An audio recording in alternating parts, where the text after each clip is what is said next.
A las 14:37 del 13 de agosto de 1944, el teniente de vuelo, Jeffrey Brown, viró bruscamente su Typhoon sobre la campiña de Normandía y vio aquello con lo que todo piloto sueña y teme en igual medida. Extendida bajo él, a lo largo de la carretera entre Falaise y Argentan. Parachoques contra parachoques durante 7 millas. Se encontraba la totalidad del séptimo ejército alemán. 12.000 vehículos, 300 tanques, 60.000 hombres, todos intentando avanzar a través de una brecha de 12 millas de ancho, todos ellos atrapados. El olor en la cabina era una mezcla de cordita y sudor, cuero y fluido hidráulico. La mano enguantada de Brown descansaba sobre el acelerador del motor Napier Sabre, que rugía a casi 2 metros frente a él. 24 cilindros dispuestos en una configuración en H. 2.200 caballos de fuerza, sacudiendo la estructura a 2.700 revoluciones por minuto. El Typhoon podía alcanzar las 422 millas por hora en vuelo nivelado. Pero eso no era lo que lo hacía letal. Montados bajo cada ala llevaba 4 cohetes RP-3 con una cabeza de guerra de 60 libras de alto explosivo cada uno. 3 pulgadas de diámetro, 1 metro con 60 centímetros de largo y 5 kilogramos de propulsor de cordita. Su alcance efectivo era de 1.600 metros. Esto no iba a ser una batalla. Iba a ser una cuestión de matemáticas. Si esta historia le parece importante, suscríbase ahora. Estos hombres no lucharon para ser olvidados. Lo que Brown ignoraba era que, 3 días antes, el mando aliado había tomado una decisión que propició este momento.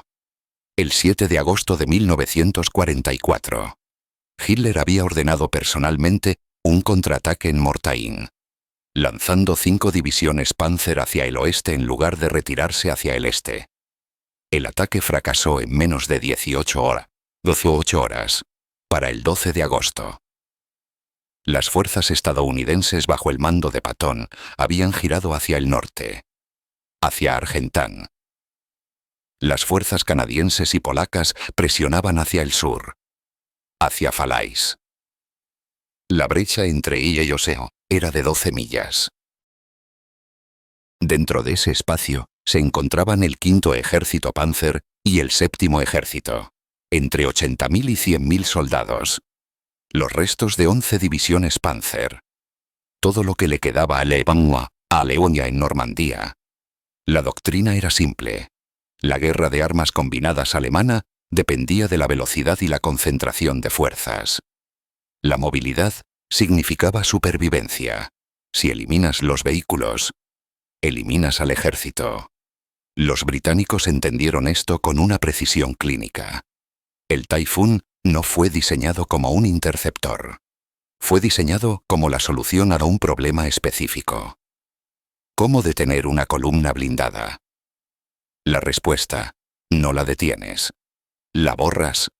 Brown bajó el morro del Typhoon a una velocidad de cierre de 405 pies por segundo. Su escuadrón, el 183, era uno de los 23 escuadrones de Typhoon que operaban con la segunda Fuerza Aérea Táctica de la RAF aquel día. El plan era una coordinación a escala industrial. El grupo número 83 controlaba 12 escuadrones. El grupo número 84 controlaba 11 más. El clima estaba despejado. La visibilidad era ilimitada. La cobertura de cazas de la Luftwaffe era inexistente. Ya se habían retirado para defender el Reich. Las carreteras de abajo eran espacio aéreo indefenso. Pero no eran terreno indefenso. A 1.200 pies. Brown podía ver los fogonazos de las baterías de flak alemanas. Cañones de 88 milímetros. Cañones automáticos de 37 milímetros y sistemas cuádruples de 20 milímetros. Los alemanes sabían que los Typhoon se acercaban. Lo hacían desde el amanecer. Cada vehículo de la columna tenía órdenes de seguir moviéndose. Pero a las matemáticas de un embotellamiento no le importan las órdenes. Cuando el vehículo a la cabeza se detiene, todo lo que está detrás se detiene. Y cuando todo se detiene, Se convierte en un blanco. Braun eligió su objetivo. Un tanque Panther a la cabeza de una columna. Alcance: 950 metros. Presionó el primer disparador de cohetes. ¡Whoosh! El RP-3 saltó del riel. Una llama de cordita de 9 metros de largo. 4 segundos de tiempo de vuelo. El cohete no necesitaba ser preciso. Necesitaba ser devastador. Un impacto directo penetraría 130 milímetros de blindaje. Un impacto cercano destruiría las orugas. El motor o mataría a la tripulación por la pura onda de choque. El Panther explotó. No fue un incendio. Fue una explosión. La munición en su interior estalló por simpatía. 16 proyectiles de 75 milímetros de alto explosivo. La torreta se separó del casco y aterrizó a 12 metros de distancia. Tiempo transcurrido desde el lanzamiento del cohete hasta la detonación. 4 segundos con 2 décimas. Detrás del Panther. 12 camiones se detuvieron. No tenían a dónde ir. Braun disparó su segundo cohete. El tercero. El cuarto. Para cuando recuperó altura a 600 pies. Había agotado sus 8 cohetes. Viró bruscamente a la derecha para evitar el corredor de fuego antiaéreo y se dirigió de regreso a la base. Su informe de combate, presentado a las 15 horas y 12 minutos, reclamaba 3 tanques destruidos, 4 vehículos destruidos y 6 vehículos dañados. Fue uno de los 87 pilotos que volaron esa tarde. Entre el 13 de agosto y el 16 de agosto, la Segunda Fuerza Aérea Táctica de la RAF realizó 2008 salidas sobre la bolsa de Falaise. Los pilotos reclamaron 500 vehículos motorizados destruidos y 40 tanques eliminados. La palabra reclamar es crítica aquí. En el caos del combate a 300 millas por hora, entre el humo y las explosiones, una evaluación precisa es imposible. Los pilotos ven explosiones e informan bajas. No es falta de honradez. Es la niebla de la guerra manifestada a 400 pies por segundo.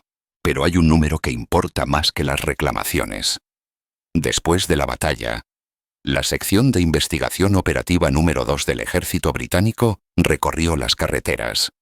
Contaron 5.644 vehículos alemanes destruidos, dañados o abandonados, junto con 358 tanques y cañones autopropulsados. Hablemos de esa discrepancia. Los pilotos de Typhoon que volaron sobre Mortain el 7 de agosto reclamaron 252 tanques destruidos. La sección de investigación encontró solo 9 tanques que mostraban evidencia de daños por ataque aéreo. 9, no 252. La tasa de impacto de los cohetes RP-3 contra blindados era de aproximadamente el 4%. Eso no es un fallo del arma. Es la naturaleza de los cohetes no guiados disparados desde una plataforma móvil a 350 millas por hora contra un objetivo de 6 metros de largo. Entonces, si los Typhoon no estaban matando tanques, ¿qué estaban matando? Todo lo demás: camiones, semiorugas, vehículos de mando, columnas de suministro, tractores de artillería, camiones cisterna de combustible, transportes de municiones, furgonetas de comunicaciones, cocinas de campaña y ambulancias. Todo lo que hace que un ejército se mueva. Una división Panzer sin tanques sigue siendo una formación de infantería. Una división Panzer sin camiones son 45 hombres caminando de regreso a casa. Las matemáticas estratégicas son brutales. Un tanque Panther en 1944 costaba 117.100 Reichsmarks. Un semioruga SD AF-7 costaba 22.000 Reichsmarks. Un camión Opel Blitz costaba 3.500 Reichsmarks. Alemania podía reemplazar un Panther en 6 semanas. Podían reemplazar un camión en 9 días. Pero no podían reemplazar 10.000 camiones en 6 semanas. Para el 16 de agosto, el séptimo ejército alemán había perdido su columna vertebral logística, no porque los Taifún destruyeran cada tanque, sino porque destruyeron lo suficiente de todo lo demás para que los tanques ya no importaran. Y los pilotos de Typhoon siguieron llegando.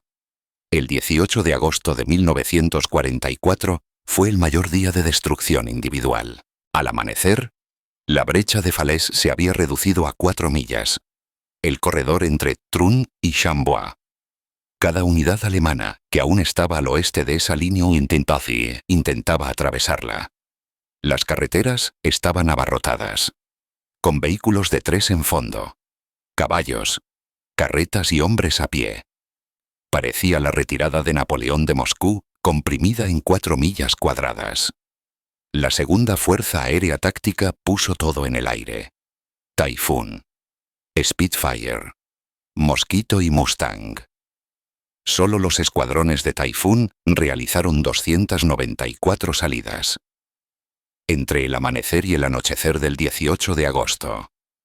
Los pilotos de la RAF reclamaron 1.159 vehículos destruidos y 1.700 dañados. Reclamaron 124 tanques destruidos y 100 dañados. El recuento real ya no importaba. Al ponerse el sol el 18 de agosto, las carreteras eran intransitables, no porque estuvieran destruidas, sino porque estaban llenas de camiones ardiendo, llenas de caballos muertos, llenas de hombres que habían abandonado sus vehículos y caminaban hacia el este a través de los campos. Los Typhoon habían logrado algo que ningún bombardeo podría conseguir. Habían convertido a un ejército en una muchedumbre. Usted está viendo historia que nadie enseña. Este canal existe porque usted se suscribe.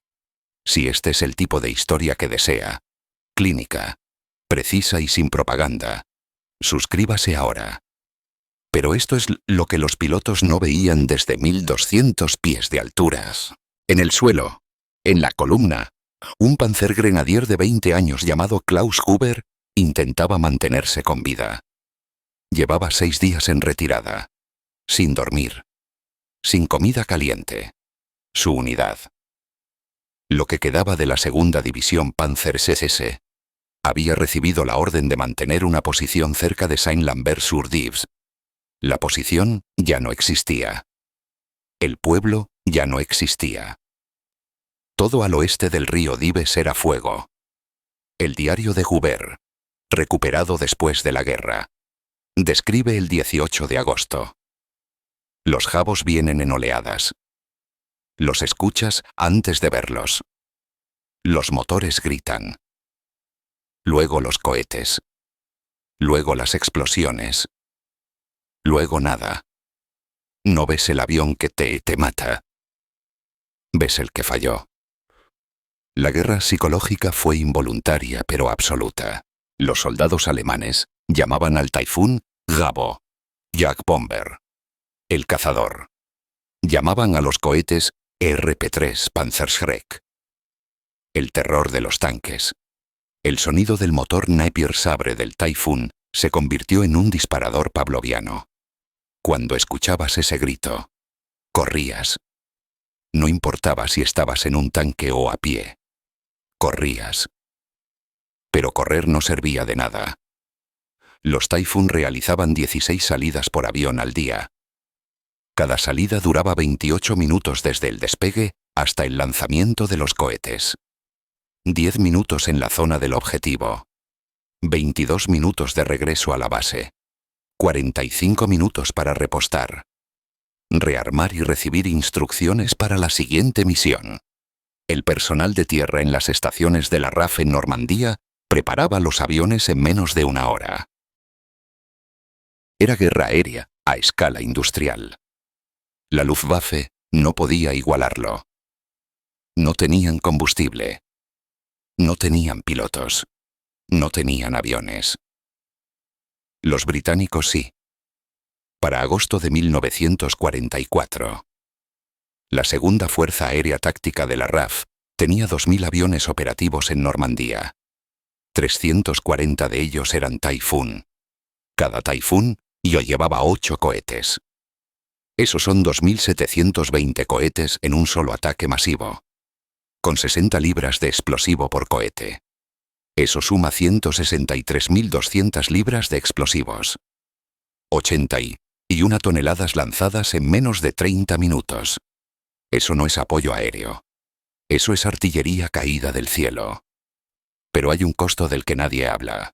Entre el 7 de agosto y el 21 de agosto, la segunda Fuerza Aérea Táctica de la RAF perdió 131 aviones.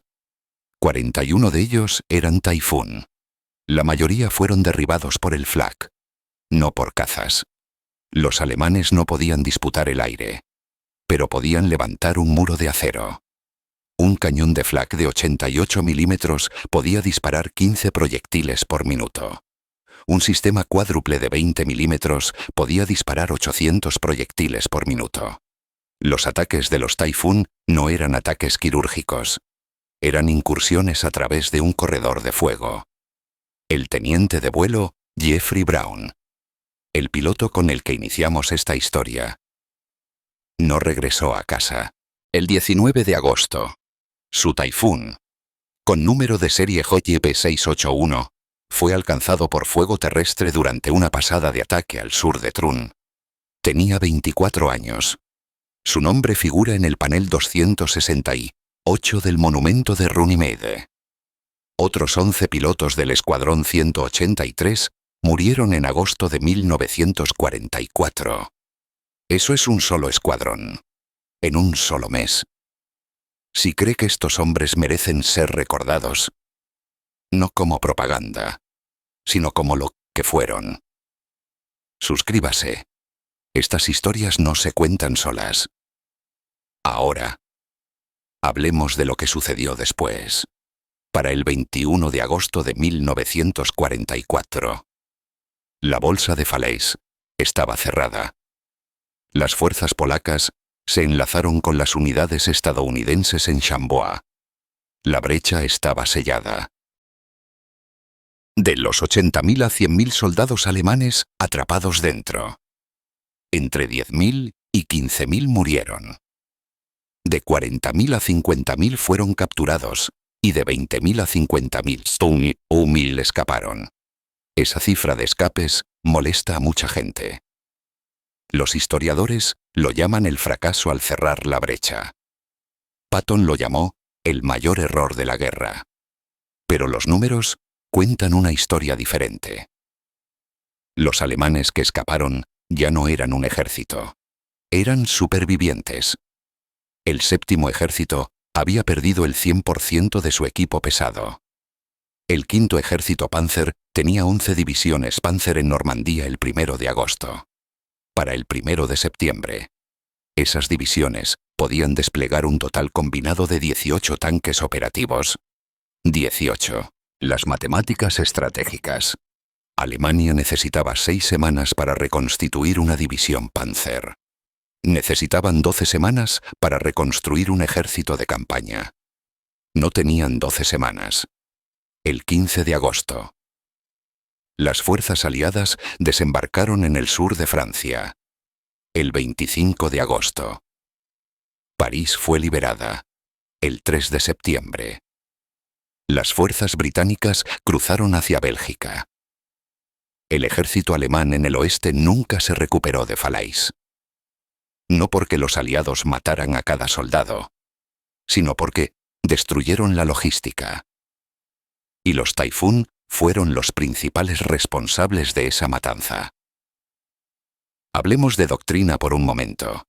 En 1944, el ataque aire-tierra era todavía una doctrina experimental. Los estadounidenses preferían el bombardeo estratégico a gran altitud, arrasar las fábricas, destruir la infraestructura, ganar la guerra mediante el colapso industrial. Los británicos desarrollaron algo diferente: el poder aéreo táctico. No bombardees la fábrica, bombardea los camiones que salen de la fábrica. No destruyas el tanque, destruye el camión cisterna que suministra combustible al tanque. El Typhoon fue la manifestación física de esa doctrina. No era el mejor caza. El Spitfire era más rápido a gran altura. No era el mejor bombardero. El Mosquito transportaba más carga útil. Pero el Typhoon podía llevar 8 cohetes. Volar lo suficientemente bajo como para ver los objetivos y sobrevivir al flak lo suficiente como para lanzar esos cohetes. Esa combinación no existía en ningún otro lugar. Los alemanes entendieron esto demasiado tarde. Para cuando se dieron cuenta de que el poder aéreo táctico era la verdadera amenaza. Ya se habían comprometido a defenderse contra los bombarderos estratégicos. Construyeron miles de cañones de flak de 88 milímetros. Desarrollaron interceptores a reacción. Priorizaron la defensa a gran altitud. Todo ello resultó inútil contra un Typhoon a 800 pies. El análisis de costo-beneficio es contundente. Fabricar un Typhoon costaba aproximadamente $10.000. 8 cohetes RP-3 costaban aproximadamente $160. Esa era la inversión total por avión y por salida. Las pérdidas alemanas por salida, promediadas entre todas las misiones de Typhoon en agosto, fueron de aproximadamente 2 vehículos con 4 décimas destruidos o dañados. El valor de un camión Opel Blitz era de $400. El valor de un tanque Panther era de $14.000. Incluso asumiendo que cada baja fuera un camión. La tasa de intercambio era rentable. Y no cada baja era un camión. Pero el valor real no estaba en los vehículos destruidos. Estaba en las misiones evitadas. Un convoy de suministros que nunca llega al frente significa tanques sin municiones. Un convoy de municiones destruido significa baterías de artillería que no pueden disparar. Un camión cisterna quemado significa Panzers abandonados a un lado de la carretera. Los ataques de los Typhoon crearon un colapso logístico en cascada. Los alemanes no podían reforzar. No podían reabastecerse y no podían retirarse con eficacia. Para el 18 de agosto, los comandantes alemanes ordenaban a sus hombres abandonar los vehículos y escapar a pie. Eso no es una derrota militar, es una ruta desordenada. Y fue creada por 340 Typhoon, realizando un promedio de 14 salidas al día durante 72 horas. Esto es lo que dijeron los alemanes al respecto. El general Hans Eberbach, comandante del V Ejército Panzer, fue capturado el 31 de agosto. Durante el interrogatorio, se le preguntó qué había roto la defensa alemana en Normandía. Su respuesta: los jabos. Siempre los jabos. No podíamos movernos a la luz del día. No podíamos concentrar fuerzas. No podíamos ejecutar ningún plan operativo. Los jabos hicieron que el mando fuera imposible. El mariscal de campo Günther von Kluge, comandante del grupo de ejércitos B, escribió una carta a Hitler el 15 de agosto. Justo antes de ser relevado del mando. Fue hallada en su cuerpo, después de que se suicidara, el 19 de agosto. La carta decía: la fuerza aérea enemiga tiene el control total. Nuestros movimientos son imposibles durante el día. Nuestras pérdidas son catastróficas. Ningún ejército puede resistir esto. Esa es la voz de un hombre que comprendió que estaba luchando contra un arma que no podía contrarrestar. Y desde la perspectiva británica, también lo entendieron. El mariscal del aire, Sir Trafford Lake Mallory, comandante de las Fuerzas Aéreas Aliadas, escribió, en su informe posterior a la acción: la destrucción en el área de Falaise fue la mayor concentración de ataque aéreo sobre fuerzas terrestres en la historia de la guerra. El efecto psicológico fue tan importante como el efecto material. El ejército alemán dejó de funcionar como una fuerza organizada. Si esto le ha impactado, presione, me gusta. En una palabra, díganos qué fue esto para usted. Suscríbase. Porque cuando la historia deja de ser examinada, se convierte en mito. Entonces, ¿cuál es el balance final? Entre el 13 y el 21 de agosto de 1944, la segunda Fuerza Aérea Táctica de la RAF y la 9ª Fuerza Aérea de los Estados Unidos realizaron aproximadamente 12.000 salidas sobre la bolsa de Falaise. Reclamaron 3.000 vehículos destruidos y 391 tanques eliminados. La sección de investigación operativa contó 5.644 vehículos y 358 tanques realmente destruidos o abandonados. Eso da una relación de reclamación frente a bajas reales de aproximadamente 1,8 a 1. Esa relación importa porque revela algo sobre los informes de combate. Los pilotos exageran sus reclamos. Siempre lo han hecho y siempre lo harán. No es deshonestidad, es la combinación de velocidad, estrés, humo y adrenalina.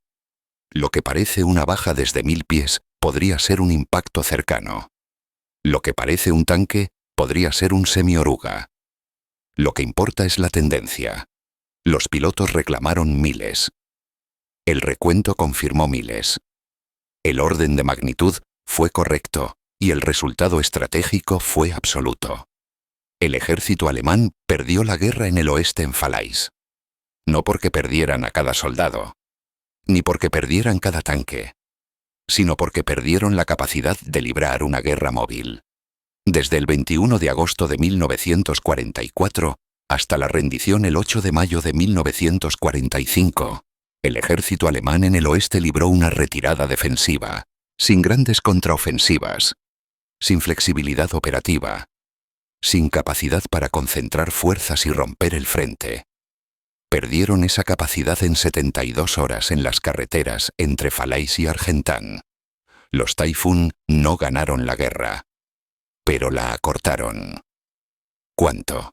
Esa es la pregunta que los historiadores debaten. Algunos dicen 6 meses, otros 3. La estimación más conservadora es de 6 semanas. 6 semanas menos de ataques con cohetes V2 sobre Londres. 6 semanas menos de operaciones en los campos de concentración. 6 semanas menos de bajas en todos los bandos. Esa es la matemática que realmente importa. El Taifun salió de servicio en 1945. Producción total: 3.317 aeronaves. Pérdidas totales en combate: 670 aeronaves. Tasa de pérdida: 20%. Es una cifra alta. Pero la efectividad no se mide por la tasa de supervivencia. Se mide por el cumplimiento de la misión. La misión era destruir la capacidad de maniobra del ejército alemán. Misión cumplida. Hoy en día. Solo sobrevive un Taifun, el RB396. Está siendo restaurado para volver a volar en Inglaterra. Cuando vuele de nuevo, será el único ejemplar operativo del avión que quebró al ejército alemán en 72 horas. No porque fuera el más rápido, ni porque fuera el más avanzado, sino porque fue la herramienta adecuada en el momento adecuado, aplicada con precisión industrial. Esa es la lección. Las guerras no se ganan con armas maravillosas. Se ganan con logística, con tasas de reemplazo, con la generación de salidas aéreas. Se ganan con las poco glamurosas matemáticas de toneladas lanzadas, horas de vuelo y objetivos eliminados. El Taifun nunca fue concebido para ser un avión glamuroso. Fue concebido para resolver problemas.